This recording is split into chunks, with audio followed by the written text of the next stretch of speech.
कविता जल्दी ही माँ बनने वाली थी।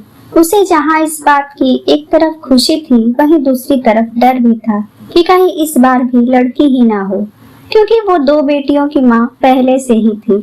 और अगर इस बार भी लड़की हुई तो घर वाले उसका जीना दुश्वार कर देंगे, ताने दे देकर। समय यूं ही बीत रहा था। जल्दी ही कविता ने बच्चे को जन्म दिया, पर हुआ वो ही जिसका उसे डर था। इस बार भी उसने एक प्यारी सी बेटी को जन्म दिया। डॉक्टरों ने जब उसके पति को ये बात सुनाई और जब वो कविता से मिलने आया तो कविता ने देखा कि पति के चेहरे पर कोई चमक नहीं थी। क्या आप खुश नहीं हैं? कविता ने अपने पति की तरफ देखकर पूछा। नहीं कविता, ऐसी बात नहीं, पर अब की बार दिल में बेटे की ही चाहत थी, नहीं तो और कोई बात नहीं। पर जब मेरे लिए मेरी बेटियां ही बनी हैं तो जैसी भगवान की मर्जी, मैं बेटियों को ही बेटा बनाकर रखूंगा। कविता के पति राजेश ने अपनी बेटी के सिर पर हाथ फेरते हुए दूसरे हाथ से अपने आंसू छुपाते हुए बोले। तभी अंदर से राजेश की बड़ी भाभी, माँ और उसकी बहन आए। उसकी बड़ी भाभी बोली, अरे भगवान, आपके भी खेल निराले हैं। इस बार एक बेटा ही दे दिया होता तो घर बस गया होता देवरानी का। ये कैसी बात कर रही है बड़ी भाभी? भाभी की बात सुन ननद पायल से रहा नहीं गया। वो तुरंत बोली, बेटा बेटी तो सब भगवान की देन है, इसमें छोटी भाभी का क्या दोष? और जब छोटे भैया खुश हैं तो हम सभी को भी तो खुश होना चाहिए। घर में लक्ष्मी आई है और आप कैसे रिएक्ट कर रही हैं बड़ी भाभी? और फिर आजकल बेटियां भी बेटों से कम थोड़े ही हैं। अरे पायल, आप क्यों बुरा मान रही हैं? ये बात तो हकीकत है, बेटों से ही घर में रौनक है। बेटी तो पराये घर की हो जाती है। पाल पोस कर, पढ़ा लिखा कर विदा करने के बाद अपने मायके भी ससुराल वालों की इजाजत से ही आती है, और बेटों से बहुएं आती हैं, वंश बढ़ाती हैं, सुख दुख में साथ देती हैं, और बेटे भाग्य से होते हैं। कविता के परिवार में उसकी सास देवकी जी तो काफी शांत चित्त, निर्मल स्वभावी औरत थी। ननद पायल भी काफी अच्छे विचारों वाली लड़की थी, पर उसकी जेठानी काफी घमंडी थी, और उसे घमंड भी इसी बात का था कि वो 2 बेटों की माँ थी। सबकी बातों को सुन कविता धीरे से बोली, जब मेरी कोख में बेटी ही है तो मैं इन्हें ही बेटा बनाकर रखूंगी। ये सुन जेठानी बोली, अरे बेटी बेटी ही रहती है, बेटा नहीं बन पाती।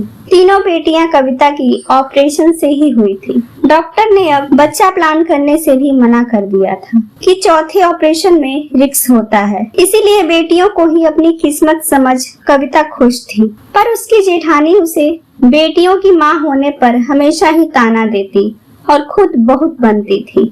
धीरे धीरे समय बीता।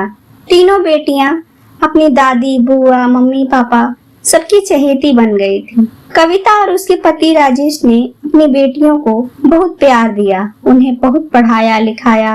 बड़ी बेटी अमृता डॉक्टर बन गई, मझली बेटी टीचर और सबसे छोटी बेटी एयर होस्टेस की तैयारी करने लगी। तीनों ही बेटियां अपने माँ बाप, घर वालों की बहुत ही इज्जत करती थी। इधर कविता की जेठानी के दोनों बेटों को अच्छे महंगे प्राइवेट स्कूल में पढ़ाने के बाद भी एक बेटा तो जैसे तैसे पास हुआ और एक प्राइवेट कंपनी में काम करने लगा, और दूसरा शराबी इतना था कि कहीं पीकर पड़ा रहता। जैसे तैसे कविता की जेठानी ने अपने बड़े बेटे की शादी कर दी, पर बहू के आते ही वो अपनी पत्नी को लेकर एक दूसरे शहर में जाकर बस गया, जो भूले से भी उनकी सुध नहीं लेता था, और एक शराबी बन गया जो घर का कोई सामान भी बेच कर पी लेता था और कहीं पड़ा रहता। एक दिन कविता अपनी जेठानी से बोली, दीदी शाम को आज हमारी शादी की सालगिरह है, तो बेटियों ने मेरे एक पास के ही होटल में छोटी सी पार्टी रखी है, आप आइएगा जरूर। इतना कह कविता चली गई। शाम को होटल में सभी जान पहचान वाले और पड़ोसियों का जमावड़ा था। तभी केक कटने लगा। कविता की जेठानी भी अपने पति को लेकर आई थी। तभी केक कटने के बाद कविता की बड़ी बेटी ने मम्मी पापा की एनिवर्सरी पर उन्हें कार गिफ्ट में दिया। वो पेशे से एक सरकारी डॉक्टर थी। इतना सुंदर गिफ्ट देख कविता की जेठानी के पैरों तले जमीन खिसक गई। वो आश्चर्यचकित हो उठी। तभी अंदर गार्ड आकर बोला, बाहर एक शराबी आया है जो अंदर आने की जिद कर रहा है। कविता की जेठानी दौड़कर बाहर गई तो देखी वो उनका छोटा बेटा था जो शराब के नशे में धुत बाहर गिरा पड़ा था और ब्रांड न्यू कार सामने चमक दमक रही थी और उस पर उनकी देवरानी की बेटी का नाम लिखा था, gifted by doctor Amrita for her parents. I love you mummy papa. और ये बेटों की माँ अपने बेटे को उसी कार के पास गिरे होने पर उसे उठा रही थी और मन में सोच रही थी, काश मुझे भी भगवान ने एक अच्छी बेटी ही दी होती, ये नालायक दो बेटे नहीं। दोस्तों, अगर आपको हमारी ये कहानियाँ पसंद आती हैं तो प्लीज आप हमारे वीडियो को लाइक करें, शेयर करें और कमेंट करके अपनी राय जरूर दें। और हाँ, हमारे चैनल को सब्सक्राइब करना बिल्कुल भी ना भूलें। धन्यवाद।